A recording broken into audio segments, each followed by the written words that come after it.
बघा, बाहेरचा दुश्मन आपलं थोडं नुकसान करू शकत नाही, पण ज्या वेळेस आपलेच आपल्या विरोधामध्ये उभा राहतील त्यावेळेस नुकसान हे अपेक्षेपेक्षा जास्त होतं.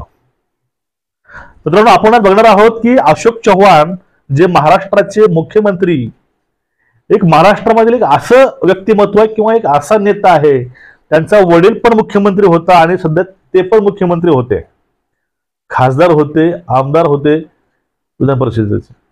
आता जो मुद्दा आहे तो मुद्दा आपला असा आहे की अशोक चव्हाण काँग्रेसमधून भाजपमध्ये गेले, ते फक्त एकटे गेलेत का? त्यासोबत पूर्ण गुपित घेऊन गेले काँग्रेसचे, आणि ते गेले तरी का गेले?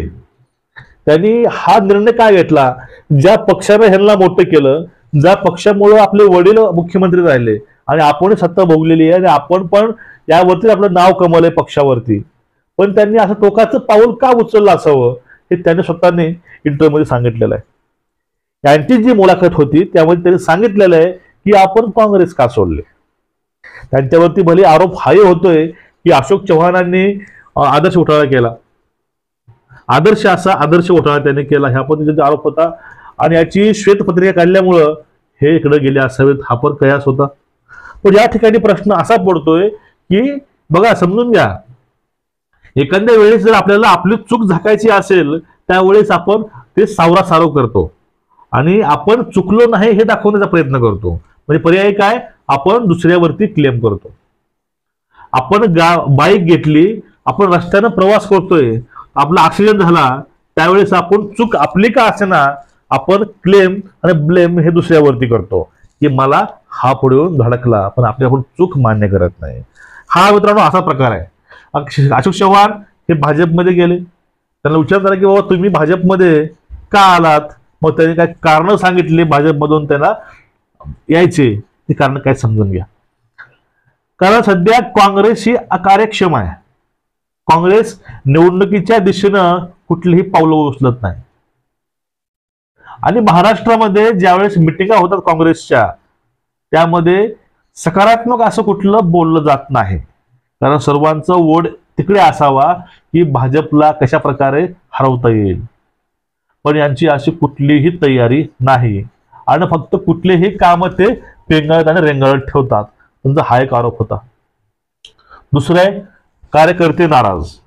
एखादा मंत्री असेल किंवा नेता असेल, उमेदवार असेल, तो स्वतः काही करू शकत नाही, त्याचे कार्यकर्त्यावर त्याचं पूर्ण भवितव्य अवलंबून असतं. पण हे सध्या कार्यकर्ते तेच कार्यक्षम झालेले आहेत, त्यांच्यामध्ये निगेटिव्हिटी पसरलेली आहे आणि हे कार्यकर्ता सध्या राहिला नाही ग्राउंड फ्लोअरला सुद्धा. म्हणून काँग्रेस हे खालूनच संपत चाललंय. पुढलं होतं, गुजरातमध्ये 27 वर्ष भाजप आहे. ज्यांची अपेक्षा नव्हती ते लोक सुद्धा भाजपमध्ये गेलेत, आणि आता तीच अवस्था महाराष्ट्राची होते. ज्याप्रमाणे गुजरातमधून काँग्रेस संपलं, काँग्रेस अकार्यक्षम असल्यामुळे संपलं, कुठतरी कमी पडल्यामुळे संपलं, तेच अवस्था आता आपल्या महाराष्ट्रावरती आली. महाराष्ट्रामध्ये सुद्धा भविष्यामध्ये हीच परिस्थिती बघायला मिळेल. त्यांनी हे पण कारण सांगितलं. त्यांनी पुढलं कारण सांगितलंय, काँग्रेस संपत आहे. त्यावरती तरी प्रश्न केला होता की नाना पटोलेमुळे झालं का? आणि नाना पटोलेवरती वारंवार एक आरोप होतोय, नाना पटोले हे मुळात भाजपचे होते आणि त्यांनी पक्ष सोडून ते काँग्रेसमध्ये गेले. म्हणजे एक काँग्रेसचाच माणूस नसून नाना पटोले हे भाजपासाठी काम करतात, हा पण त्यांच्यावरती आरोप नेहमी होतोय. आता काही मुद्दे मित्रांनो असेल, महाराष्ट्रामध्ये बघा एवढं निवडणुकीचे वारं पसरलेलं आहे. प्रत्येक अँगलनं, प्रत्येक गोष्टीमध्ये, बैठका, सभा काही असेल, त्या प्रत्येक बाबतीमध्ये भाजप तयारी करत आहे, बांधणी करत आहे. पण यावरती अजून पण काँग्रेस कुठलाही निर्णय घेतलाय. अजून पुढची रणनीती काय असणार आहे, आपलं लढायचं कसं, उमेदवारांचं कसं, जागा फिक्स करणं, सीट शेअरिंग करणं, युती करणं, ह्या गोष्टी काँग्रेस टाळताना दिसतंय किंवा ह्या गोष्टी करत नाही. हा पण आरोप आपले आदर्श मुख्यमंत्री यांनी दिलेला आहे, माझे मुख्यमंत्री. आता प्रश्न असा येतो, त्यांना हे विचारलं गेलं की मग तुम्ही अशा वेळेस काँग्रेस सोबत राहायला पाहिजे होता, तुम्ही अलग का आला, तुम्ही काँग्रेस का सोडली? त्यावेळेस ते म्हणले की माझं करिअर मला काँग्रेसमध्ये दिसलं नाही म्हणून मी आलो. आता तुमचं वय किती आहे, हा एक मुद्दा होतो. तुम्हाला ह्या वयामध्ये करिअरचं पडलेलं आहे, हा पण चांगली गोष्ट आहे, चांगली गोष्ट आहे, कारण करिअर हे महत्वाचं असतं, वय कुठलंही असो. पण एक तुम्ही विचार केलाय का राजकारणाने, आपण या वयामध्ये आपलं करिअर बघतो, पण ज्या मुलांचं 18 वर्ष 20 वर्ष वय आहे त्या मुलांनी आपल्या करिअरचं कधी बघायचं, आणि तुम्ही त्यांच्या करिअरसाठी कुठली योजना आणलात का? ज्यावेळेस ते मुख्यमंत्री होतात त्यावेळेस याचा विचार जनता नक्कीच करेल.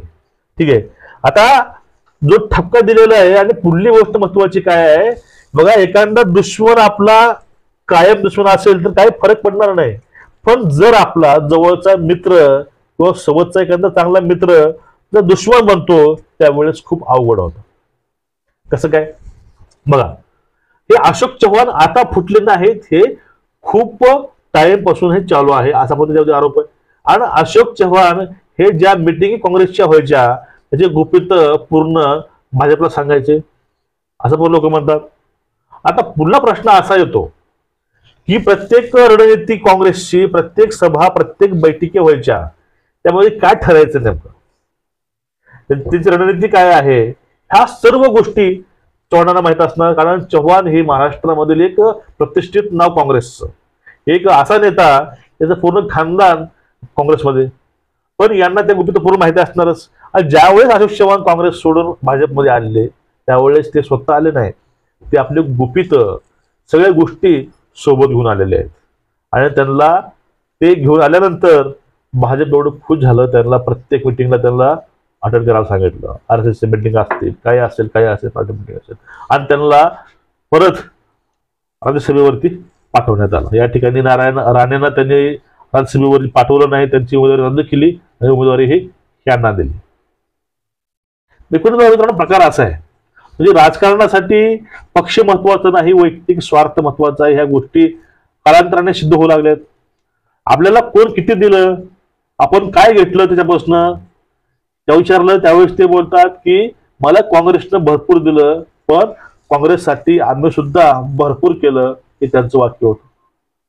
बघा, तुम्हाला कोणाच्या विषयी वाटते काय, जे चाललंय ते योग्य की अयोग्य आहे, आणि काँग्रेसची गुपित खरंच अशोक चव्हाण तिकडे जाऊन फोडतील का, याचा फायदा कितपर्यंत फायदा याचा भाजपला होईल, नक्कीच कमेंटमध्ये सांगा. तुम्हाला व्हिडिओ आवडत असतील चॅनलला सबस्क्राईब करा आणि बेल आयकॉन दाबा.